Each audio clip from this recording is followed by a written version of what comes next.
lineup is packed. We have CPOs, we have AI pioneers, sustainability champions, and we have a few people brave enough to tell you that your data is probably garbage. Spoiler, it probably is.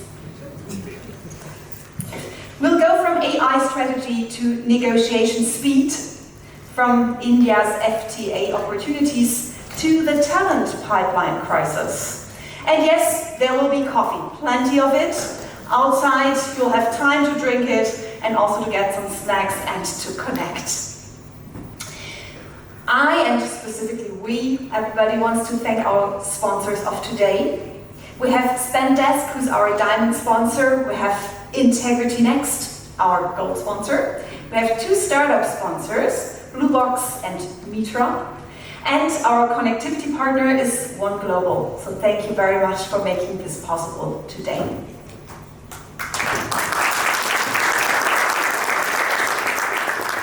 Quick housekeeping. You can find a management team with the maroon lanyards in case there is anything you want to know. And phones please on silent, LinkedIn on loud. So tag us and write some comments and do whatever, create some noise. And I'll say, let's get it started. Our opening keynote comes from someone who spent 18 years at Accenture, including almost 6 years as their CPO, building what became an award-winning global procurement benchmark. After a very brief retirement period of only 3 months, he took the CPO seat at the Adecco Group. He's here to ask the big question: where is procurement actually going? Please welcome with me on stage, Kai Nowosel.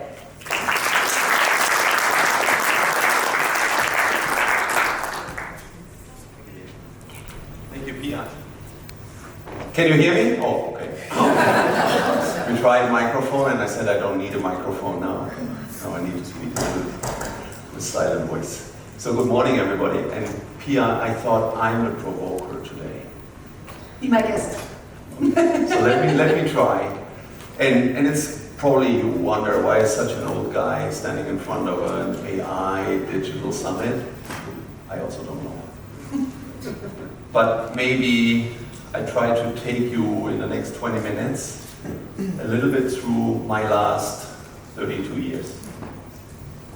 And why do I want to do that? Because I think I want to show that we are representing a function that is in permanent evolution, and you could even say disruption. And right now, I think we are at another, and I probably have said that 5 years ago on stage and 10 years ago, we are on another inflection point. There are so many things changing around us that have impact on procurement, that I really want to provoke a little bit and stretch a little bit our brains. I have no crystal ball. So whatever you see on the slides, whenever you can see them, and I know they are sometimes very hard to read, very small prints on it. I don't, as I said, I don't have a crystal ball, but I have eyes, ears, and a lot of, or a very strong network, and there's a lot I'm picking up and seeing, and I'm trying to cluster it a little bit for you today. But what I also try to do is to remind you of a couple of things that our function has gone through over the last 30 years, as I said. And my days go back to Deutsche Bank. That is when I started 32 years ago. And then that was the day where SAP launched a product called EBP, Enterprise Buyer Professional. And that is as long as we are talking about automating our processes. That's also the days when we started, and it might be completely different in all your industries and in your companies, but that is the days when we started to think about making procurement more international. We haven't even started to talk about global sourcing at that point in time, but we talked about international procurement offices. 32 years ago. Today, companies starting to close them, again because of protectionism and all of that, but that's a little bit for later. We also, in the 2000s, early 2000s, we had this hype. There were a lot of discussions about how can you make procurement from a cost to a profit center. At that point in time, I was still at Deutsche Bank, and we founded a marketplace with SAP called Emaro. And it was the first time to try to make procurement, move them out of that discussion about we are a cost center and we need to justify all the time, and we are becoming a profit center and we're funding ourselves, and we are becoming owner of our own journey. Unfortunately, that was in the e-hype, and unfortunately money ran out pretty fast, as you all know, but the idea still exists and still exists today. Then we started, when I changed companies, I moved to a company, Aventis, now known as Sanofi. I was one of the first hires there that wasn't one of the two merging companies.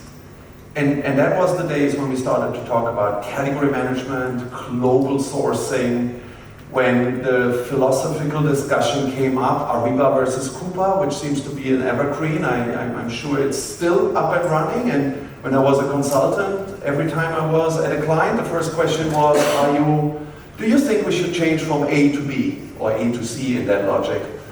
I never thought it was an interesting question, but it was always the question of the day. And I'm not sure whether still the question exists because there are so many more players. And by the way, I have a very clear opinion I'm not sharing with you on that.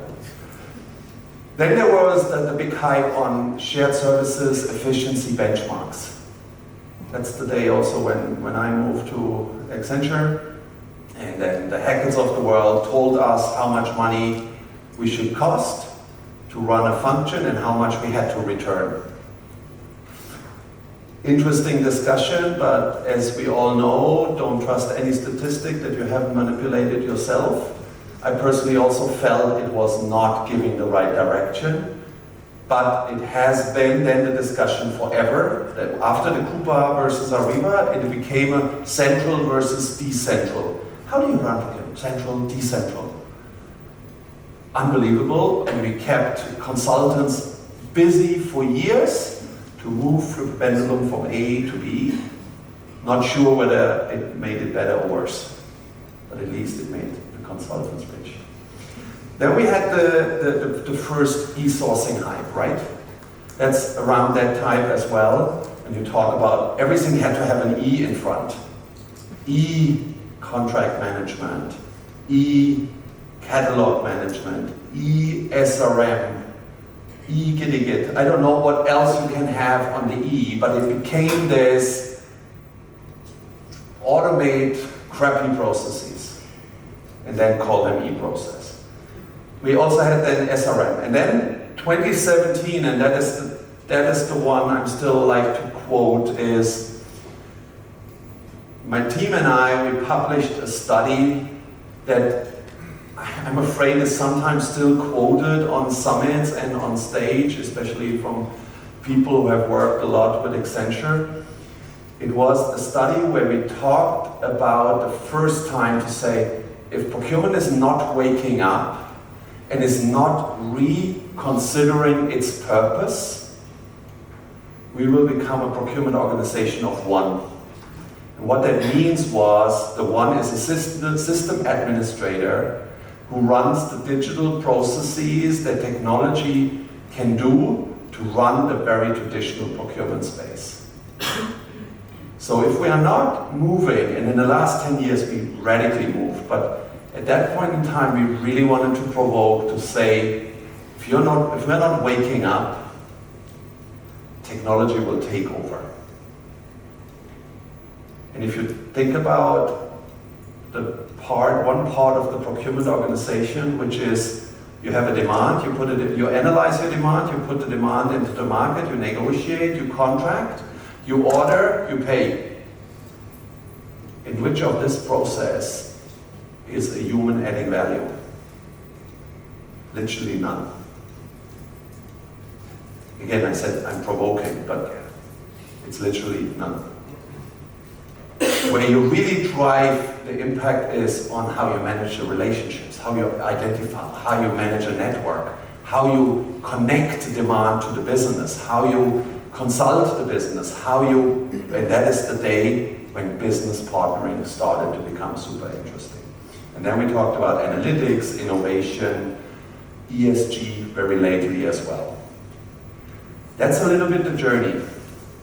I'm sure I haven't met all the buzzwords that you were having in your mind when you think about procurement over the last 10 years, but I hope I achieved at least 80% of them. That is what procurement is and was all about. And now something is happening. This slide, super busy, and sorry, co-pilot created. I wanted to make it bigger last night. Unfortunately, it's a picture. I didn't know how to do it. So you need to bear with me. But what I'm trying to do is, I've taken 8 topics that I'm hearing that are really, and not only hearing, also feeling myself, disrupting us again, and we need to be prepared. The first one is growth, and you need to read the arrow as a growth to recession. Considering my own career, 18 years, 19 years with Accenture, the only thing that matters was to announce the next quarter, the next 2-digit growth of the company. This company was never prepared for a recession. Most of us are not prepared for a recession. But even if we were, most of our suppliers are not. So I just outside, Michael and a couple of other people, we talked about growth to recession just briefly.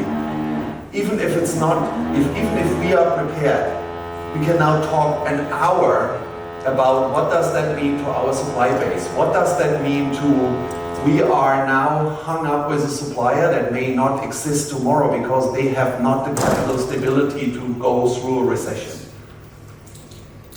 We also, the answer is not always just right-size the organization. The answer is not just go and beat your supplier. It doesn't work like this in a recession environment anymore. And I'm not sitting here and trying to put clouds on the earth. I'm just trying to say there are talks about it. Are we prepared? The second one is process to relationship. Procurement is a process, but the art of procurement is the relationship.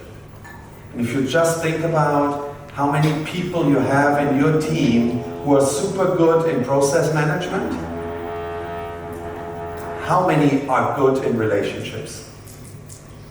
And a relationship is not, I'm going to see you in your office and we talk about the weather and then I talk about, oh, you haven't followed my procurement policy. I found 2 invoices that you have not sourced through me. By the way, you entered the wrong VAT code, and by the way, I couldn't tie it to my category tree because you used the wrong GL. That's not what I mean when I talk about relationship. When I mean relationship, and I provoke always my own team, I said, if you haven't read your annual report of our company, how can you seriously discuss with the business about business demand? And I'm not saying that the annual report is the source, but it's one source where there's a lot written on the average 150 pages. Where is the company currently? Where is the company going? Where is it struggling? How often are you sending people to your suppliers and talking about what you need without understanding what the supplier needs? That's what I mean with relationship. I'm trying to move us away from procurement is a competition. Procurement is a relationship and network play. Nothing more, nothing less. Private to public. I don't know how you see it, but I'm seeing government entering every single market, and their spending doesn't follow private companies' logic. It just doesn't. They have a different tendering process, they have a different target setting process, They don't know the word negotiation to the degree we do. It's like, you give me an offer and I accept it if you are the lowest. They have a certain expectation in the contract and so on and so forth. Even if we are not feeling it, our suppliers may feel it, that they're having a new entry in the market on companies that are buying, and they are not companies, they are governments. And governments are run at a very different architecture than the rest of the world does. Are we prepared for that? It's just my question. Next one is plan to agile. I don't know how many years we have tried to put category management plans out for the next 3 years. Today you can throw them into the bin a month later, a week later, a day later. So you need to move away from, oh, I have written it in a plan and now I'm executing, into we need to give confidence to the people to react to the demand, to the changes that are happening in the market as we speak. Nobody knows what the oil price does tomorrow. Nobody knows what presidents do tomorrow. He may not even know. And so on and so forth. So there is, the word agility has been in the area for ages, but now it's real. If you try to stick to your plan, and I have many, many people in my world, I'm running probably one of the largest non-sales fleets in the world. They now shocked at the oil price, because we run still quite heavy gasoline, that now the oil price is increasing our cost base by 10 million. Oh, how can I react now? I'm running right now a sourcing, and I'm sourcing for the next 4 years a gasoline car. Guys, that's not the answer anymore.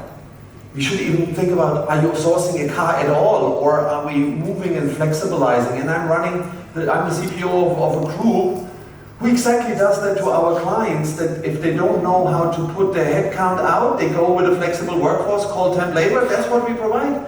We taking their business risk. Car manufacturers take our business risk. Why do we take it? I don't get it, but we are still doing it. Choice to dependency.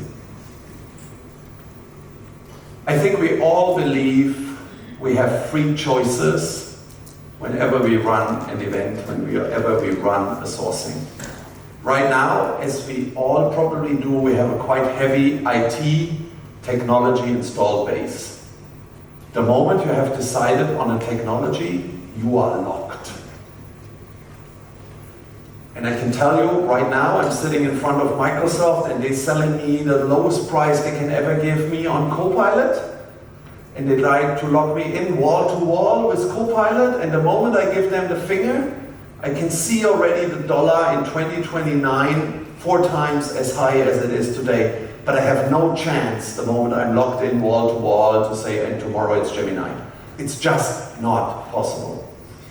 What I have heard recently is that the state of, and I call it here open to close, France has just, because of I didn't want to use the word protectionism, but that's what it means.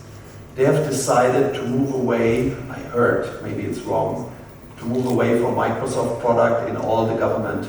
They wanted to go to an alternative European supplier. If you really think about it, it's one of the key infrastructures you're changing because of political reasons. If you now think about, you move to a non-Microsoft product, what does that do to you? And you're going to a product that is certainly not as mature. But even worse, it's not even AI ready. So we're now talking about decisions that are taken in an environment that was open and it becomes closed. And if you want to succeed as a company in certain governmental setups, you need to play that game. Super tough. One size fits all to bespoke. It's the worst thing for procurement people. We like to buy at scale, and now everybody is a piece of one. You can buy everything that is super customized. It's exactly for you. It has the nuance of a different color for you. It has a nuance of a different process for you. It has a nuance of a different specification for you. It's hell for us. Because I cannot go and say, I want to buy 1 million SKUs of this. It's, I want to buy one, and maybe not even one. Think about it. I don't know whether we have answers for that. And the last one, system of record versus system of action. Pia, you said it. Data, we all may know our data is crap. We may not appreciate it's crap. But system of record means you record data and you report data, but you can't take any action out of it. So it needs to become a system of action. It needs to become that actionable data point that really the AI and the technology can then start to make sense out of it. I want to close with one chart. As I said, I was showing one chart to just open a little bit my crystal ball and say, this is what I'm seeing might impact us. Let's be ready for it. But what it concludes is, I don't have the recipe to say, and all of you now need to make this in your organization. There is not one size fits all procurement. Procurement in a company has a different purpose in every single company, in every single circumstance. Second one is, if that is true, your skill matter to match exactly what you need to deliver. And we need to be clear that skills need to permanently upgraded and permanently changed. It is very unlikely that a career starts and finishes in the same role. Very unlikely. Storytelling is king, because if you really want to stay relevant as a business partner, and companies should invest in you as a procurement function, and you are not a profit center, you need to tell why you are there. And that is what I call storytelling is king. Increments do not do the trick. I have seen so many people accepting that it needs a disruption, and then we're talking about, oh yeah, we're doing this piece of a pilot, or maybe we find 5 people to put into a GBS, or maybe we find this and that. If even only 10%, 20% of what my previous chart talked about is happening, you cannot do it by an incremental target operating model improvement. You need to radically change mindset. Technology is your friend, IT is not. What I mean with that is, we are probably all today here leaving this room with great AI ideas and how you could do it. And then you knock at your door of the CIO, and then they give you a questionnaire of 450 questions of data security, IT security, how it fits into your infrastructure, what are you going to do with it, how are you going to do with it, EU AI Act, how it is compliant, and so on and so forth. And the moment you have answered all of that, either that startup has scaled to a monster already and you're too late, or it has disappeared. So the governments, or the governance that you have internally, how you run IT is not, at least not in my company, don't quote me, in my company not made for AI yet. And last but not least, don't be shy, the business needs you. We have a role to play. And I have, in my last 30 years, probably had many conversations where colleagues of mine said, how do I justify my existence and how do I justify that the company should invest in us? If they are not investing in us, why are they investing in HR? I don't get it. Because that is one of the only we are representing one of the only functions who is connecting networks and delivering tangible value. And that's what we need to be proud of, and that's what we need to continue to deliver. I want to leave you with that. I hope we have all a great day. I hope there was a little bit of ideas. I'm completely accepting if you completely disagree with everything I said. I'm all day here. We can have a coffee, we can have a chit chat, we can fight each other. But that's what I'm seeing right now, and I think the future is interesting. I'm not completely sure it's bright at this point in time, but that is also something we call life. Thank you very much for your time, and back to you.